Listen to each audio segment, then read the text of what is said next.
नजदीक है और ऐसे में बीजेपी यानी कि भारतीय जनता पार्टी लोकसभा चुनाव की तैयारियों में जुटी हुई है। इसके लिए बीजेपी की कोर ग्रुप की मीटिंग 28 फरवरी को दिल्ली में हुई, जिसमें बीजेपी अध्यक्ष जेपी नड्डा के साथ साथ केंद्रीय गृह मंत्री अमित शाह भी शामिल हुए। आम चुनाव से पहले बीजेपी की इस बैठक को अहम माना जा रहा है और हो सकता है कि जल्द ही केंद्रीय चुनाव समिति की बैठक हो। इस बैठक में जेपी नड्डा और अमित शाह ने मध्य प्रदेश, गुजरात, राजस्थान और उत्तराखंड के साथ साथ कई राज्यों के पार्टी नेताओं के साथ अलग अलग चर्चा की। वहीं यूपी, छत्तीसगढ़ और तेलंगाना के पार्टी नेताओं के साथ पहले ही मीटिंग हो चुकी है। पार्टी सूत्रों के मुताबिक बीजेपी की पहली लिस्ट में पीएम मोदी, गृह मंत्री अमित शाह के नाम भी शामिल हो सकते हैं।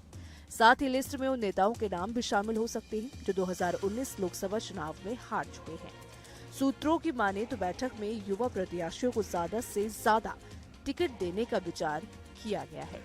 साल 2019 लोकसभा चुनाव के लिए बीजेपी की पहली लिस्ट में भी पीएम नरेंद्र मोदी और गृह मंत्री अमित शाह का नाम शामिल था। उस दौरान अमित शाह पार्टी के नेशनल प्रेसिडेंट थे। उन्होंने गांधीनगर से चुनाव लड़ा था। पार्टी के लिए 370 सीटें और एनडीए के लिए 400 से ज्यादा सीटें जीतने के लक्ष्य के साथ बीजेपी चुनाव की तैयारियां कर रही है। इस बैठक के बाद पार्टी लोकसभा चुनाव के लिए उम्मीदवारों की पहली सूची इस हफ्ते के आखिर में जारी कर सकती है, जिसमें कई अहम नामों पर मुहर लगेगी। सूत्रों के मुताबिक बीजेपी की पहली लिस्ट इस हफ्ते के आखिर तक सामने आ सकती है। वहीं बीजेपी की पहली लिस्ट में कई कद्दावर चेहरों का नाम तो शामिल होगा ही। इसके साथ ही उन सीटों के उम्मीदवारों का नाम भी ऐलान किया जा सकता है जिन पर 2019 के चुनाव के दौरान बीजेपी के उम्मीदवार हार गए थे। बीजेपी अगले कुछ दिनों के दौरान 100 से 150 उम्मीदवारों के नाम का ऐलान कर सकती है। आप सभी को बता दें कि लोकसभा चुनाव 2024 के लिए बीजेपी ने अपने लिए 370 प्लस और गठबंधन एनडीए के लिए 400 प्लस सीटें जीतने का टारगेट रखा है। इस टारगेट को अचीव करने के लिए पार्टी एड़ी से लेकर चोटी तक का जोर लगाने में जुट गई है।